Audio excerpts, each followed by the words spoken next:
Hello friends, मैं RB आपका स्वागत करता हूं आपका अपना यूट्यूब चैनल लच फॉर सक्सेस में। दोस्तों, आज हम जीके के 20 महत्वपूर्ण क्वेश्चन लेकर आए हैं जो कि आपके किसी भी एग्ज़ाम के लिए महत्वपूर्ण साबित हो सकता है। और दोस्तों, आपके आने वाले किसी भी एग्ज़ाम में इसे प्रश्नों की आने की संभावना ज़्यादा से ज़्यादा बनी रहती है। तो दोस्तों, हम आते हैं बिना देर किए हुए अपने पहले क्वेश्चन की तरफ। जो हमारा पहला क्वेश्चन है वो है निम्नलिखित का मिलान करें, यानी कि मैच द फॉलोइंग।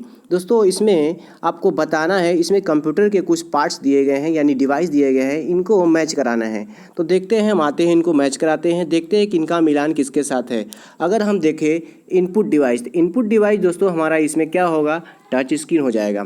ठीक है। प्रोसेसिंग डिवाइस दोस्तों हमारा क्या होगा, हमारा रोम हो जाएगा। उसके बाद स्टोरेज डिवाइस दोस्तों जो होगा वो हमारा फ्लैश मेमोरी हो जाएगा। उसके बाद आउटपुट डिवाइस दोस्तों क्या होगा, ये हमारा प्रिंटर हो जाएगा।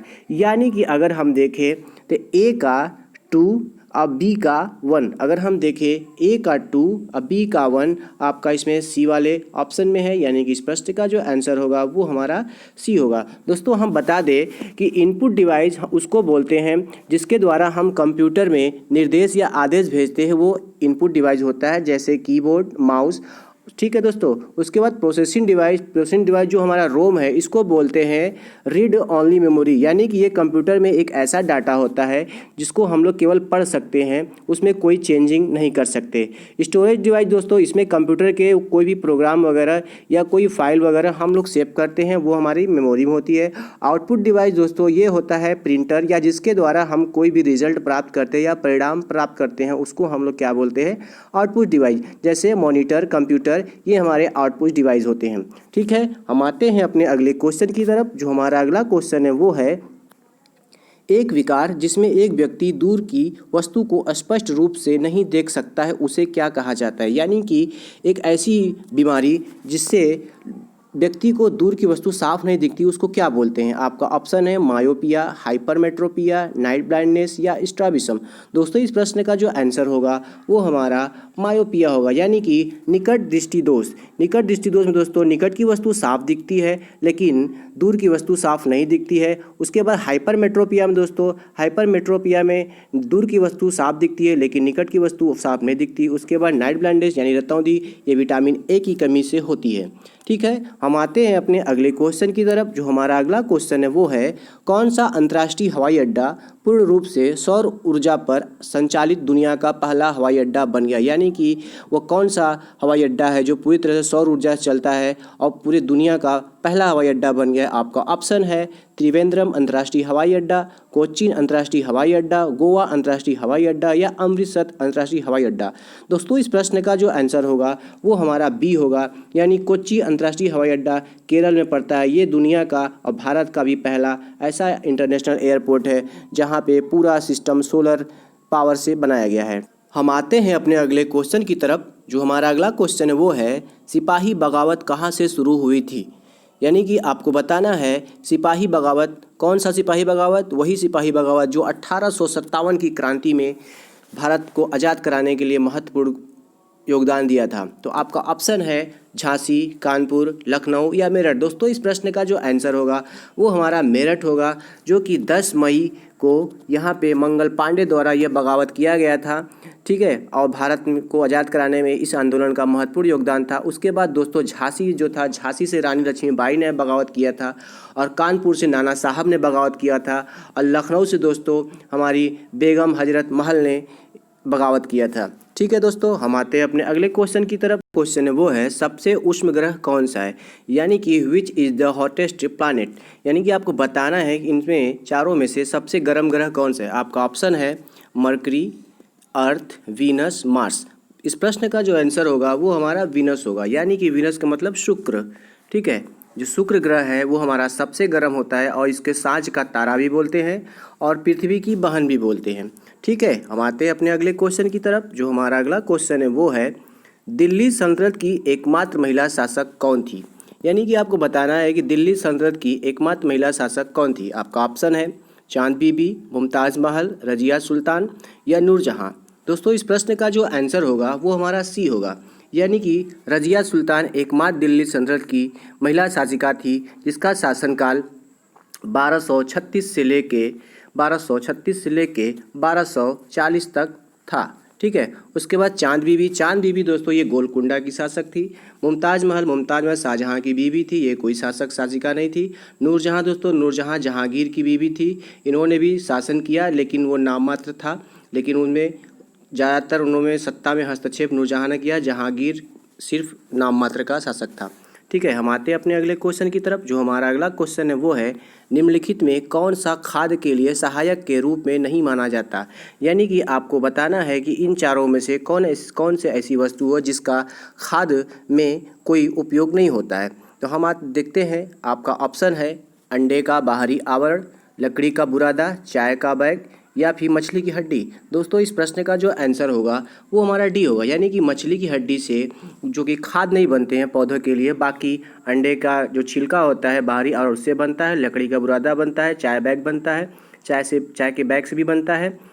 ठीक है, जो आपका ऑप्शन होगा वो हमारा डी होगा। हम आते हैं अपने अगले क्वेश्चन की तरफ। जो हमारा अगला क्वेश्चन है वो है, निम्नलिखित में से कौन सा विकल्प जीवाश्म ईंधन नहीं है। यानी कि इनमें से आपको बताना है कि कौन सा जीवाश्म ईंधन के काम नहीं करता है। आपका ऑप्शन है कोयला, तेल, बिजली या पीट। दोस्तों ये आपका जो ऑप्शन होगा वो हमारा बिजली होगा, यानी कि बिजली को दोस्तों हम लोग पैदा करते हैं, और जो कोयला, तेल और पीट होता है ये एक प्रकार का जीवाश्म ईंधन होता है जो ज़मीन से प्राप्त किया जाता है। ठीक है, हम आते हैं अपने अगले क्वेश्चन की तरफ। जो हमारा अगला क्वेश्चन है वो है, मानव स्पाइनल कॉलम हड्डियों से बना होता है। यानी कि मानव स्पाइनल जो कॉलम हो, यानी हमारी जो शरीर की जो पीछे की बैक हड्डी होती है, रीढ़ की हड्डी होती है, उसमें कितने कॉलम होते हैं, यानी कि उसमें कितनी हड्डियां होती हैं वो आपको बताना है। आपका ऑप्शन है 46, 23, 33 या 30। दोस्तों इस प्रश्न का जो आंसर होगा वो हमारा सी होगा, यानी कि 33 हड्डियाँ होती हैं शुरू में, लेकिन जब आदमी धीरे धीरे वयस्क होता है तो उसमें 24 हड्डियाँ हो जाती हैं, लेकिन और उसमें एक दूसरे से जुड़ जाती हैं जिससे वो 24 हो जाती हैं। अगर दोस्तों आपके ऑप्शन में 33 आएगा 33 लगाएंगे, 24 आएगा तो 24 लगाएंगे। ठीक है, हम आते हैं अपने अगले क्वेश्चन की तरफ। जो हमारा अगला क्वेश्चन है वो है, घूमर डैश का लोकप्रिय नृत्य। यानी आपको बताना है घूमर किस राज्य का लोकप्रिय नृत्य है। आपका ऑप्शन है पंजाब, हिमाचल प्रदेश, राजस्थान या जम्मू कश्मीर। दोस्तों इस प्रश्न का जो आंसर होगा वो हमारा सी होगा, यानी कि घूमर जो है दोस्तों हमारा राजस्थान का एक मशहूर डांस है जो कि आपने रानी पद्मावती में देखा होगा। उसके बाद दोस्तों जो पंजाब है, पंजाब में दोस्तों भांगड़ा प्रसिद्ध डांस है। उसके बाद हिमाचल प्रदेश में दोस्तों, हिमाचल प्रदेश में जो कि नाटी नाम का एक डांस होता है, उसको हम लोग गी भी बोलते हैं और या फिर माला भी बोलते हैं। क्या बोलते हैं? माला। उसके बाद जो दोस्तों जम्मू कश्मीर में होता है, जम्मू कश्मीर में डुहाल नामक डांस किया जाता है जो कि केवल पुरुष ही इसमें भाग लेते हैं और डांस करते हैं।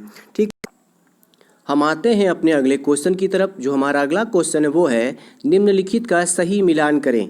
यानी कि मैच द फॉलोइंग करेक्टली, यानी कि आपको इनमें से सही मिलान करना है। आइए हम देखते हैं, इनको मिलाते हैं। Petroleum ether. पेट्रोलियम ईथर दोस्तों एक प्रकार का केमिकल होता है जो कि आपके धुलाई वगैरह में काम आता है। तो वो आपका जो ऑप्शन होगा इसमें ए का अगर हम 4 कर दें तो इससे मिलेगा। उसके बाद पैराफिन वैक्स। पैराफिन वैक्स दोस्तों हमारा 3 से मिलेगा, यानी कि 3 से। उसके बाद आपका जो है एस्फाल्ट एंड कोक जो होगा दोस्तों वो हमारा 2 से मिलेगा, और उसके बाद गैसोलीन हमारा ईंधन से मिलेगा। अगर इसको देखें तो हम ए का 4 और बी का 3 किस में है? आपका सी में है, यानी इस प्रश्न का जो आंसर होगा वो हमारा सी होगा। हम आते हैं अपने अगले क्वेश्चन की तरफ। जो हमारा अगला क्वेश्चन है वो है, टू किल अ मॉकिंग बर्ड के लेखक कौन है।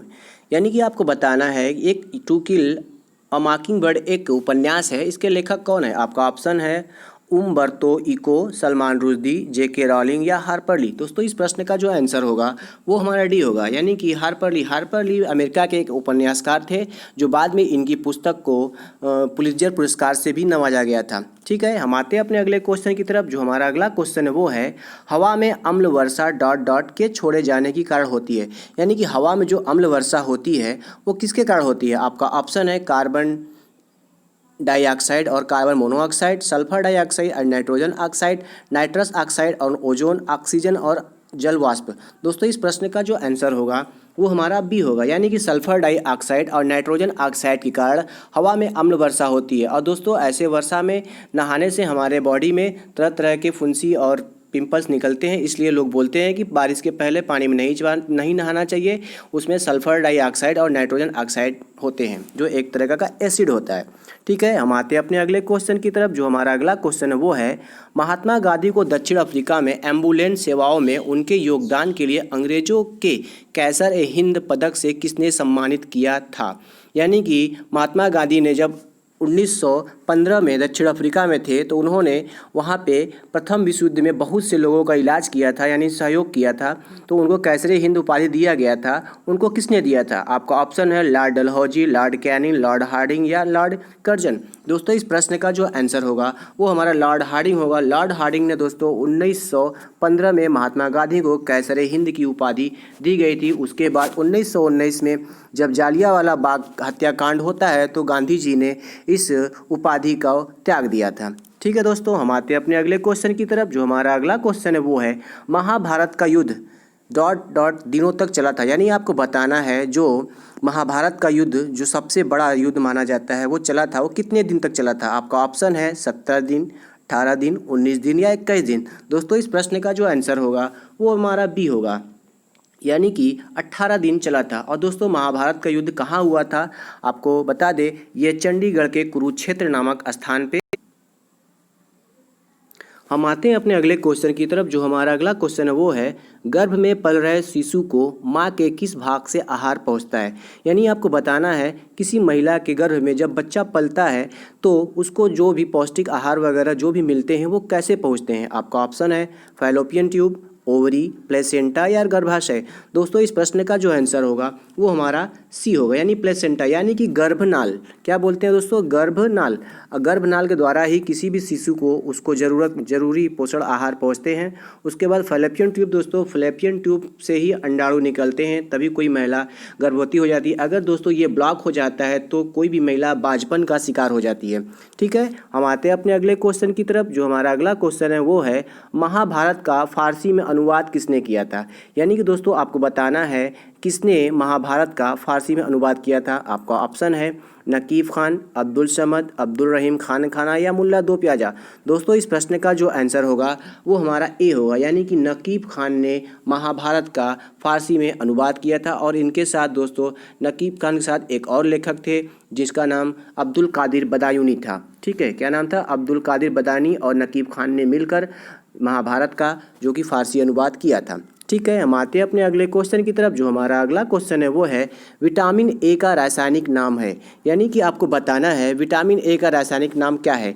आपका ऑप्शन है थायमीन, कैल्सीफेरॉल, रेटिनॉल या स्कॉर्बिक एसिड। दोस्तों इस प्रश्न का जो आंसर होगा वो हमारा क्या होगा? रेटिनॉल। यानी कि विटामिन ए को हम लोग रेटिनॉल बोलते हैं। उसके बाद दोस्तों विटामिन बी को हम लोग थायमीन बोलते हैं। उसके बाद विटामिन सी को दोस्तों हम लोग स्कॉर्बिक एसिड बोलते हैं। उसके बाद दोस्तों विटामिन डी को हम लोग कैल्सीफेरॉल बोलते हैं। ठीक है, हम आते हैं अपने अगले क्वेश्चन की तरफ। जो हमारा आखिरी क्वेश्चन है वो है, पौधे के अलग अलग भागों में भोज्य पदार्थों का संचारण किसके माध्यम से होता है। यानी कि आपको बताना है कि पौधे के अलग अलग भागों में किसके द्वारा भोज्य पदार्थ पहुँचते हैं। आपका ऑप्शन है जड़, जाइलम, फ्लोएम या वलय। दोस्तों इस प्रश्न का जो आंसर होगा वो हमारा सी होगा, यानी कि फ्लोएम के द्वारा ही हमारे पौधों में के अलग अलग भागों में भोज्य और पदार्थ पहुँचते हैं। और दोस्तों जाइलम के द्वारा पौधे में हमारा पानी वगैरह का संचारण होता है। और वलय दोस्तों किसी भी ट्री के आयु को निर्धारित करने के लिए वलय के द्वारा ही उस पेड़ का आयु निर्धारित किया जाता है। ठीक है दोस्तों, अगर हमारा क्वेश्चन आपको अच्छा लगे तो लाइक करें, सब्सक्राइब करें, कमेंट करना ना भूलें। धन्यवाद।